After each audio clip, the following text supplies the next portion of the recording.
Naradevatmanapanaha surakarya chikirshaya samudra nigrahadini chakre viryani ataha param. Translation and purport by His Divine Grace A.C. Bhaktivedanta Swami Srila Prabhupada Ki.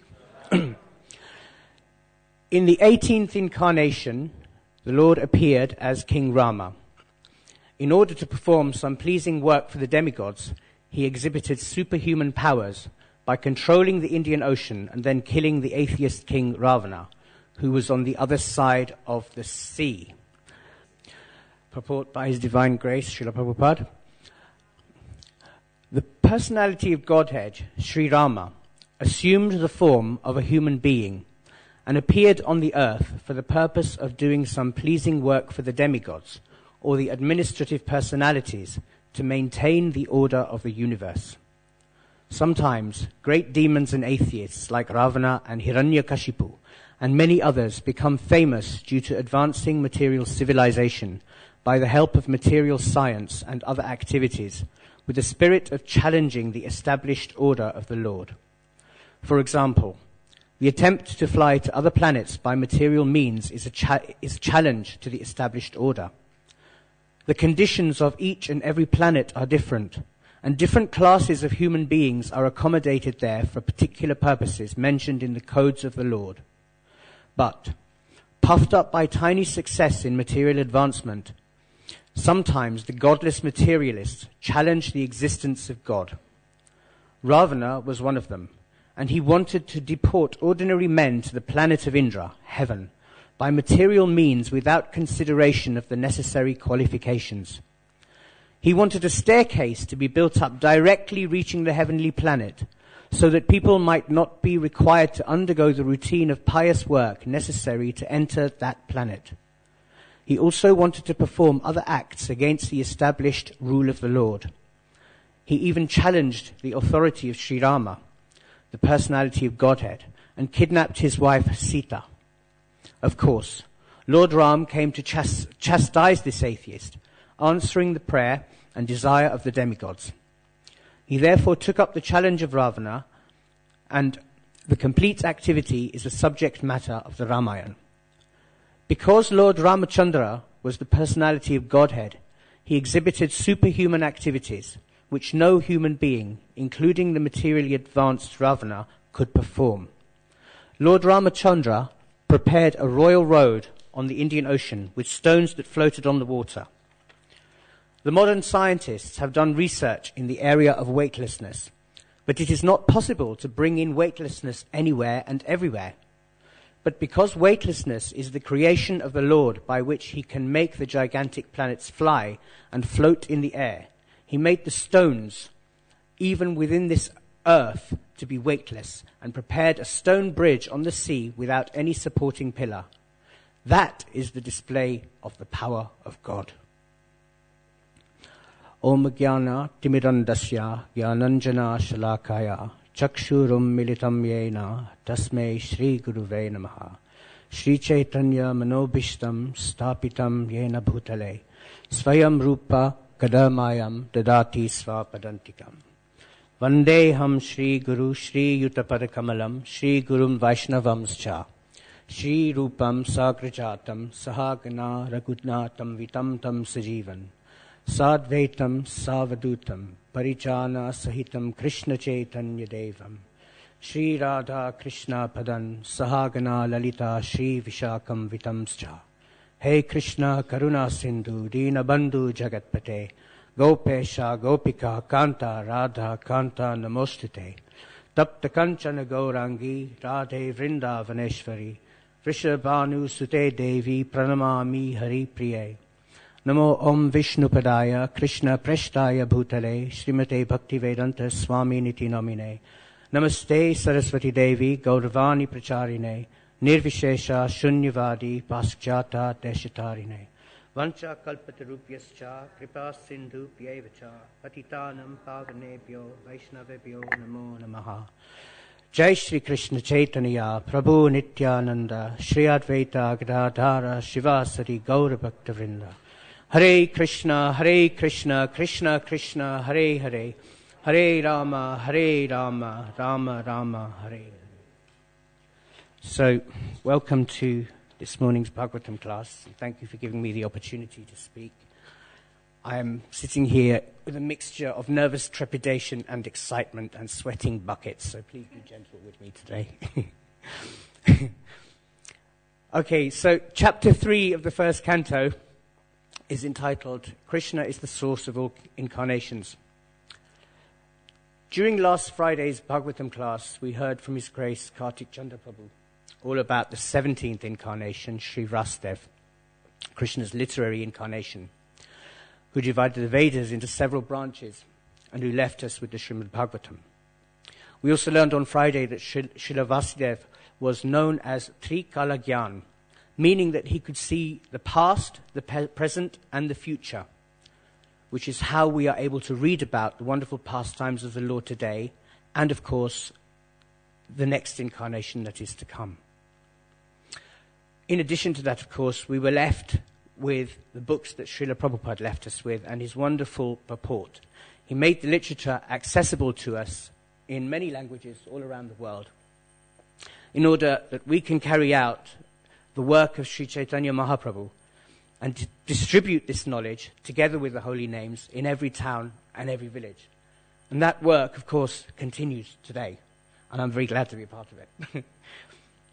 Today, I'm going to try and speak some words that hopefully make sense about the 18th incarnation, Sri Ram, and I hope I don't make a mess of this, but please jump in if I do. Put your hand up. So there's a lot going on in this verse. There's a lot of information about Sri Ram. Firstly, we learn that he was the 18th incarnation. Secondly, we also learn that he appeared as Sri Rama in order to do some pleasing work for the demigods. And in the purport, Srila Prabhupada describes the demigods as the administrators of the universe, who maintain the universe and maintain the balance of order on behalf of the Supreme Lord, Sri Krishna. We also learn that Sri Ram controlled the Indian Ocean and killed the fierce atheistic king Ravana who lived across the sea. So let's start there with Ravana. Ravana is a bit like us human beings, only maybe he has superhuman powers. But like us, he just wanted to enjoy the property of the Lord, as if it was his own. He even wanted to build, Srila Prabhupada tells us in the purport, and if you read the Ramayana, you'll find the detail there, of course. He wanted to build this staircase to heaven. So, in a feeble attempt to bypass the process of reaching the heavenly planets, without chanting the holy names, without doing any good work, just to enjoy and make his way there like he owned it. He thought he could be omnipotent as God himself. Well, how wrong he really was. Ravana caused much more disturbance to the demigods and the universe. And other than this, he upset the balance of the universe extremely. The demigods were trying extremely hard to maintain and protect this universe. Ravana had this overwhelming desire to take and enjoy Krishna's property for himself, just like a common thief or villain.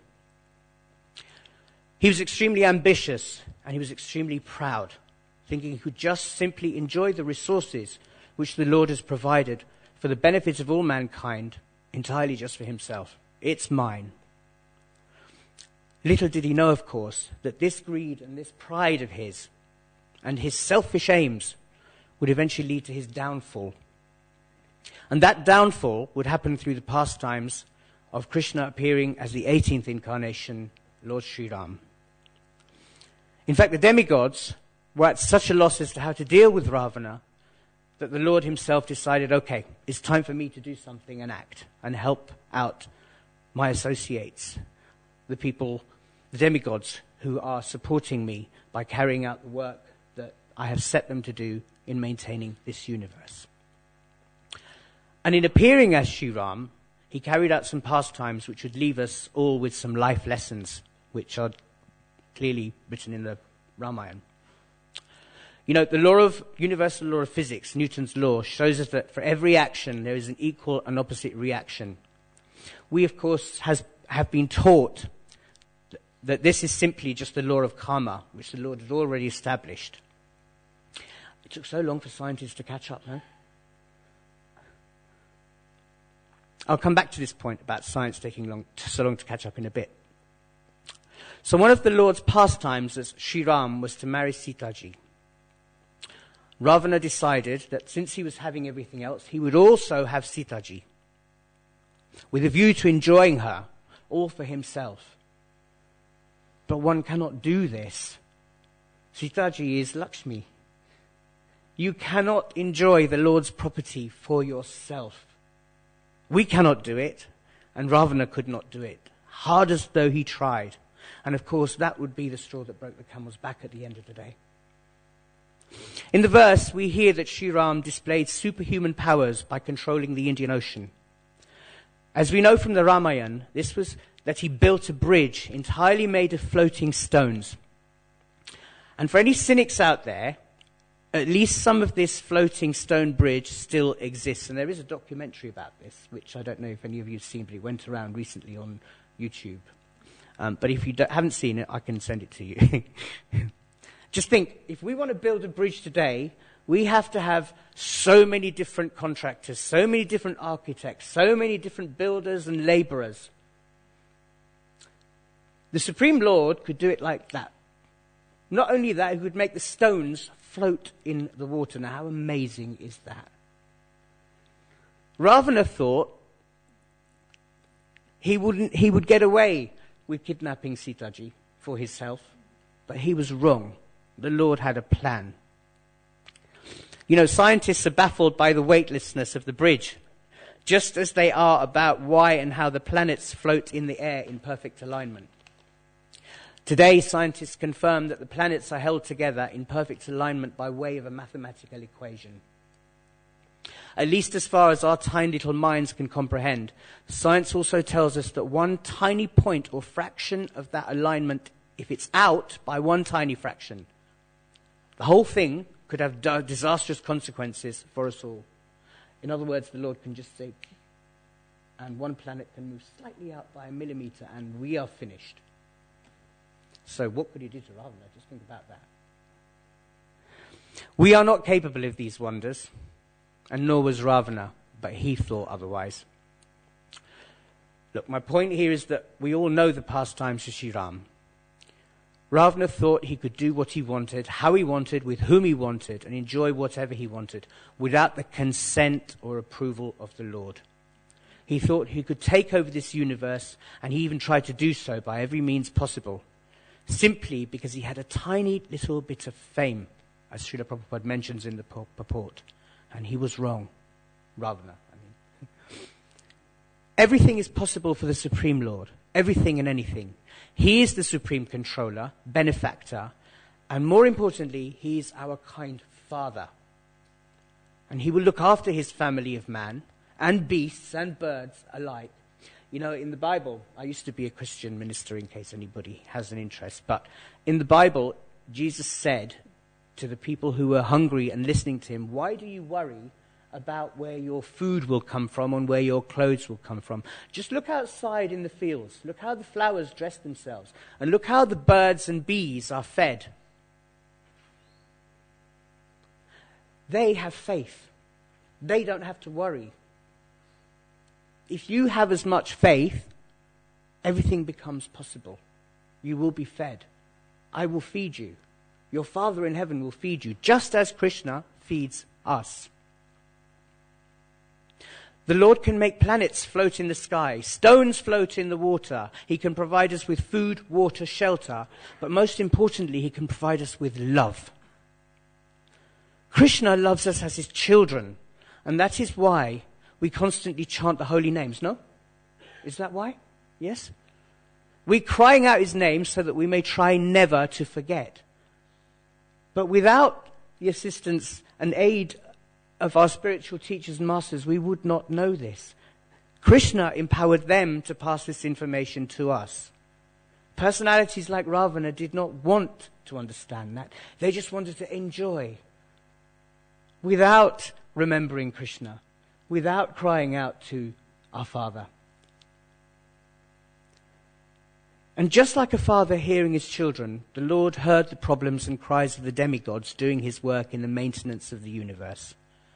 And just like that caring father, he decided to descend for the 18th time to take care of things and to rid the world once and for all of the shameful Ravana.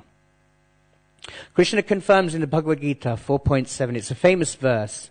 Please say, if you know the words, Yada yada dharmasya glanir bhavati bharata abhutyata nam dharmasya tadatmanam smrijayaham. Whenever and wherever there is a decline in religious practice, O descendant of Bharat, and a predominant rise of irreligion, at that time I descend myself. He also says in the following verse, to deliver the pious and to annihilate the miscreants, as well as to re-establish the principles of religion, I myself appear millennium after millennium. And he did this in this pastime to rid us of Ravana and to re-establish those principles of religion and to give us some lessons along the way. Some of those lessons, of course, of Lord Rama's pastimes relate to our pride and our selfishness. Anything is possible for the Supreme Lord, and he can do what he wants. If we listen to the last verse of the Shikshashtakam prayers, we say Krishna can do what he likes because he's a devotee after all. He's the creator and supreme controller of the universe. We can't do this. Anything is possible for the Lord. Once again, think about those planets and the vastness of the creation, even down to our human bodies and how they work, intricately put together. And each and every one of us is different. So he made things so interesting for us. And yet we still don't appreciate him. Not half as much as we should do anyway. It just goes to show really how insignificant actually we really are in comparison to the Lord. And yet sometimes how important we as individuals think we actually might be. Myself included. Sometimes, yeah, definitely. I have a big head. Confession. Ravana was a personality unlike any other. He had much extraordinary power and fame. And yet even he met with his downfall. They say pride comes before a fall. That was one of the lessons that we learned from this pastime, for sure. But it just goes to show, you can't beat the Supreme Lord. He has a plan. The point I'm trying to get to here is that if we try and manipulate nature's resources for our own, if we behave in a way unbecoming of the gift of life that we have been given by the Lord, we too are sure to suffer some adverse reaction. It's inevitable. Hanumanji was a prominent divine personality throughout Sri Ram's pastimes, being the most exalted and devoted servant of the Lord. Hanumanji was a perfect devotee, and he served the Lord selflessly in every and any which way possible. He set an example of devotional service that we should aspire to, but it would be very difficult to live up to those expectations. But what we can do through the teachings that have been given us by Acharya is to try at least and live up to those expectations, even if only a little bit. In the 5th canto, chapter 3, verse 19, Hanumanji sings a beautiful prayer, recites a beautiful prayer with the residents of Kimpurusha, where in this prayer he exemplifies Lord Ram, the 18th incarnation. And Hanuman prays, "Let me please your lordship by chanting the Bija mantra, Omkar. I wish to offer my respectful obeisances unto the Supreme Personality of Godhead, who is the best among the most highly elevated personalities. Your lordship is the reservoir of all the good qualities of Aryans, people who are advanced. Your character and behavior are always consistent, and you always control your senses and mind. Acting just like an ordinary human being, you exhibit exemplary character to teach others how to behave. There is a touchstone that can be used to examine the quality of gold, but you are like a touchstone that can verify all good qualities. You are worshipped by Brahmanas. You are the foremost of all devotees. You are the Supreme Person, are the King of Kings, and therefore I offer my respectful obeisances unto you. Isn't that beautiful? So we too should aspire to become as devoted as Hanuman to the Lord. The Lord gave us Hanuman as a prime example. I know it's early, but I'm getting close to the end of this, so I'm going to start wrapping up now. In chapter 3 of the first canto, we're presented with the 25 incarnations of the Lord and the work he's constantly doing to look after us. And we're also presented with what is to come next, who is to come next. But of all of this, it ends with the fact, the third chapter ends with the fact that Krishna is the source of all of these incarnations. And that if we recite and talk about his births and activities selflessly and without ulterior motive, we are sure to get relief from our miseries. Remembering these pastimes through the reading of Srila Prabhupada's books, in which we find all the good lessons of life that we need to know, and chanting of the holy names, the two most important instructions given to us by Srila Prabhupada. If we take shelter of Krishna through his holy names, by remembering his pastimes, reading these books and taking in the lessons that we have been left, then we too are sure to get some relief from these miseries in this life. And maybe, in the next life, we'll be a little bit more advanced and go a little bit further towards achieving the aim of going back to Godhead. Thank you for listening. I hope I made some sense along the way. Hare Krishna. Shri Shri Radha Gokulananda ki jai. Shri Shri Sitaram Lakshman Hanuman ji ki. Shri Shri Gauri Tai ki. Srila Prabhupada ki jai.